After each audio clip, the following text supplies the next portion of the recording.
Welcome to the School of the Lost Tribes.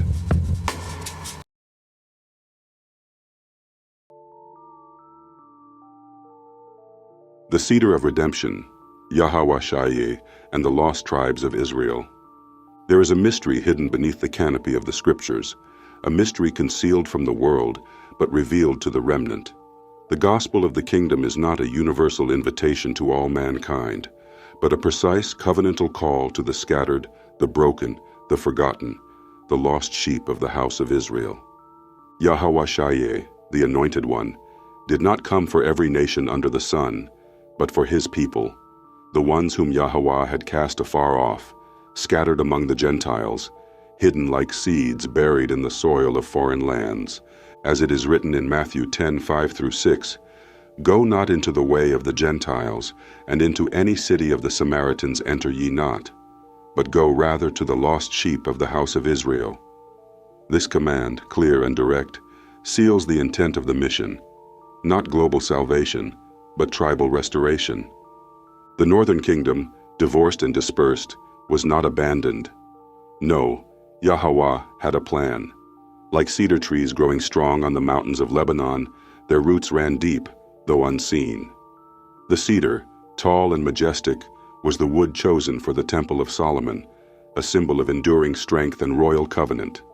So too are the children of Israel, chosen, hewn for purpose, designed for glory.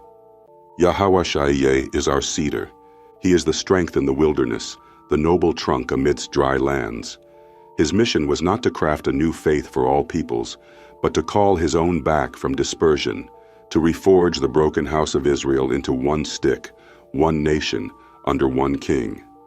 In John 11:52 it is revealed, "And not for that nation only, but that also he should gather together in one the children of Yahweh that were scattered abroad." The plan of redemption is not global, it is genealogical.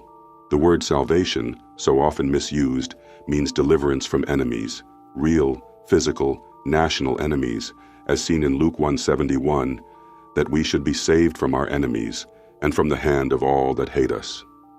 Salvation is not a moment at an altar. It is a material, covenantal rescue, a reclaiming of those who were lost. The Gentiles of the New Testament, often mistranslated, were not non-Israelite peoples, but the Hellenized, Greek-speaking Israelites of the dispersion. As Galatians 3:28 declares, "There is neither Jew nor Greek, for ye are all one, in Yahweh Shai." These were not races being unified, but tribes being reunited. The Greeks here are the dispersed Israelites among the nations, grafted back in through the blood of Yahweh Shai. His death was not a ransom for strangers, it was the redemption of his own people. As it is written, Matthew 1:21, "He shall save his people from their sins."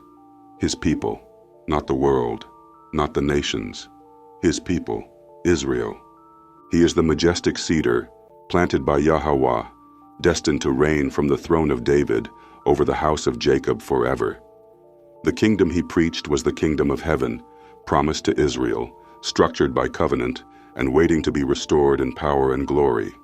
Let the churches rage, let the theologians dismiss, but the scriptures remain. The throne of David is eternal, and the children of that throne shall return. Lift your eyes, O Israel, to the hills of Lebanon. See the cedar standing tall. That is Yahweh Shai, steadfast, noble, enduring, and he calls his own. The gospel is not for all. The gospel is for the called. The gospel is for the lost tribes. Absolutely. Here's an explanation that fits within the theme of the exclusive doctrine of the scattered lost tribes, emphasizing the symbolism of cedar trees and their deep prophetic importance in Scripture. The importance and symbolism of cedar trees in Scripture. Cedar trees, especially the cedars of Lebanon, are among the most revered and symbolic trees in all of Scripture. These trees are not just botanical details. They are profound covenantal symbols that represent strength, royalty, sanctification, and permanence, especially in connection to the house of Israel and the kingdom promised to David. Majestic strength and endurance. Cedar trees grow tall, straight, and mighty. In 1 Kings 4:33, Solomon spoke of the cedar tree first among all plant life, signifying its unmatched prominence. These trees can live for over 1,000 years and grow incredibly large, which made them a clear image of enduring power and longevity. This directly connects to the eternal nature of Yahweh's covenant with Israel. Israel, though scattered, remains unbreakable, rooted like the cedar. Royal and sacred construction. The cedar wood of Lebanon was used to construct the Temple of Solomon, 1 Kings 6:9 through 18. This was not mere decoration, it was prophetic. The temple, where Yahweh's presence would dwell, was built from cedar, the finest material from the land. This foreshadowed a royal and sanctified people, Israel, through whom Yahweh would dwell on earth. Yahweh Shai, like a cedar, is that righteous branch, Isaiah 11:1, prepared as the cornerstone of the true spiritual temple, his people. Covenant kingship and nobility. Cedar trees were associated with kings and palaces, 2 Samuel 7:2, showing that they symbolized royal authority. When Yahweh promised David that his throne would last forever, he tied this kingship to royalty, stability, and divine favor, the same traits embodied by the cedar.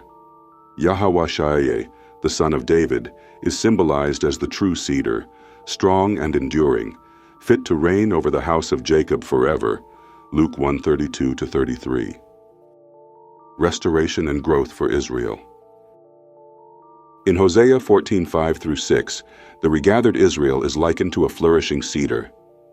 He shall grow as the lily, and cast forth his roots as Lebanon. His branches shall spread, and his beauty shall be as the olive tree, and his smell as Lebanon. This is not about all nations. This is about the restored northern kingdom, those who return from dispersion. Their regrowth and beauty are as the cedar of Lebanon, a picture of national healing, strength, and fruitfulness. Judgment and humbling of the proud. The cedar also symbolizes pride and power when abused. In Ezekiel 31, the Assyrian Empire is likened to a great cedar that was cut down for its arrogance. This becomes a warning. Only Israel, planted and nourished by Yahweh, is meant to stand like a cedar. All other kingdoms, though they grow tall, are destined to fall. Conclusion: the cedar as a prophetic witness. The cedar tree is a symbol of Israel's calling, endurance, and covenant destiny. It is a tree of strength and beauty, chosen to frame the dwelling place of Yahweh, to shelter his people, and to point toward the coming king from David's line, Yahweh Shai, the ultimate cedar, towering above the nations. This imagery is not random. It is intentional, divine, and Israelite in every layer.